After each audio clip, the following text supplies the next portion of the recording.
Excel met à votre disposition des outils qui vont vous permettre d'auditer vos formules de calcul. Vous allez voir, c'est très visuel, très pratique, ça permet de repérer immédiatement des dépendants, des antécédents. Par exemple, je vais me placer ici sur le calcul de l'ancienneté. Ces outils d'audit, vous les avez dans l'onglet Formule. Donc on va cliquer sur Formule et on va utiliser le groupe ici, vérification de formule. Vous voyez, repérer les antécédents, repérer les dépendants, supprimer les flèches, afficher les formules. C'est les commandes que je vais vous présenter dans cette leçon vidéo. Dans une autre leçon, nous parlerons des vérifications d'erreurs et de l'évaluation des formules. Je choisis ici de repérer les antécédents. Voilà qui est fait. Vous voyez que Excel m'affiche immédiatement des flèches bleues à l'écran, très visuelles, qui me permettent de repérer immédiatement les cellules qui sont utilisées pour le calcul de l'ancienneté. J'ai utilisé cette cellule, vous voyez, il met des points bleus de la date du jour et ici de la date d'embauche du salarié. Si j'effectue un double clic sur la flèche bleue, regardez, je me retrouve immédiatement sur la cellule en question. Alors ici, les cellules sont à proximité, donc ça manque d'intérêt, mais vous verrez, si on demande de repérer les antécédents et qu'on va chercher une cellule qui est très loin dans la feuille, voire dans une autre feuille, ce sera très pratique d'utiliser ce double clic qui nous permettra de nous positionner directement sur la cellule en question.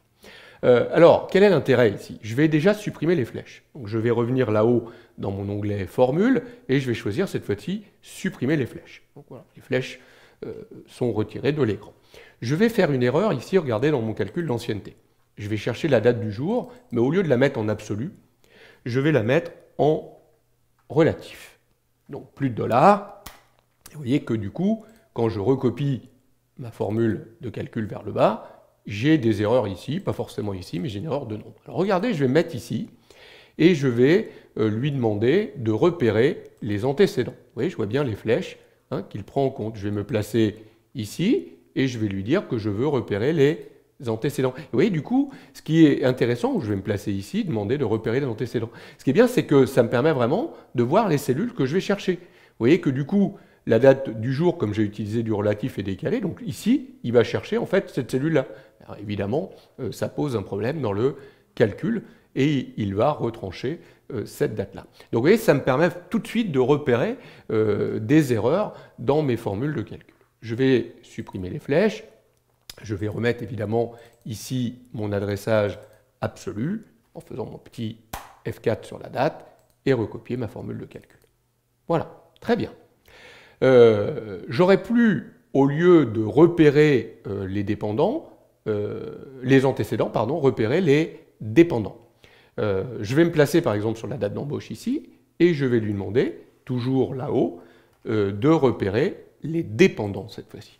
Et vous voyez qu'il m'indique maintenant quelles sont les cellules qui vont être modifiées ou qui vont changer à partir du moment où je change cette date d'embauche. Autrement dit, quelles sont les conséquences si je fais une modification ici de la cellule date d'embauche? Ça va automatiquement avoir une conséquence sur l'ancienneté. Donc c'est l'inverse des antécédents.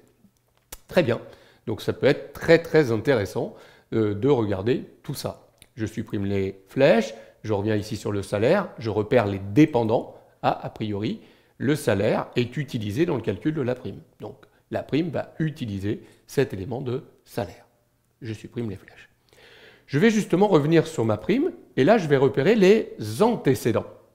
Autrement dit, regardez toutes les cellules qui sont utilisées pour effectuer ce calcul. Donc vous voyez que là, il me montre bien que les points de perf, le salaire et l'ancienneté sont utilisés, et il m'indique que je vais récupérer des données dans une autre feuille, dans un autre fichier. Le symbole qui est ici avec la flèche en pointillé. Regardez, si je fais un double clic sur la flèche en pointillé, il me permet d'atteindre ici, si vous regardez bien, l'ensemble des cellules en question. Donc là, il m'indique que, par exemple, je vais chercher une cellule dans la feuille audit, dans le fichier audit, évaluation de formule, dans la feuille paramètres, et a priori, je vais chercher la cellule C5. Regardez, si je dis OK, je vais me retrouver immédiatement sur cette cellule. Il s'agit en fait d'un paramètre des seuils de points de performance. Donc vous voyez l'intérêt, je reviens sur ma feuille audit ici, de ces petites flèches qui s'affichent à l'écran, vous permettent de bien repérer des dépendants ou des antécédents et pouvoir directement accéder à ces cellules pour contrôler qu'elles contiennent correctement les valeurs que vous souhaitez. Je supprime les flèches. Donc vous allez utiliser ces outils d'audit, évidemment, pour vous aider dans la correction de vos erreurs de formules de calcul. Autre intérêt à ces éléments d'audit, regardez, vous avez ici une commande qui s'appelle « Afficher les formules ». Je vais cliquer dessus et vous allez faire apparaître directement les formules de calcul plutôt que les valeurs dans les cellules. Donc si vous augmentez les tailles des colonnes, par exemple ici on pourrait s'arranger pour ajuster les tailles des colonnes, on verrait donc les formules de calcul complètes à l'intérieur des cellules, donc on pourrait peut-être réduire la taille de ces colonnes, garder, et donc on pourrait très bien demander l'impression finalement de ce tableau pour garder une feuille contenant toutes les formules de calcul à l'intérieur d'un dossier, pourquoi pas. Donc afficher les formules, vous faites apparaître les formules de calcul au lieu des résultats dans les cellules. Vous recliquez sur afficher les formules pour revenir avec les résultats. Évidemment, il faut revoir un peu les tailles de vos colonnes. Donc voilà un petit peu quelques outils d'audit intéressants.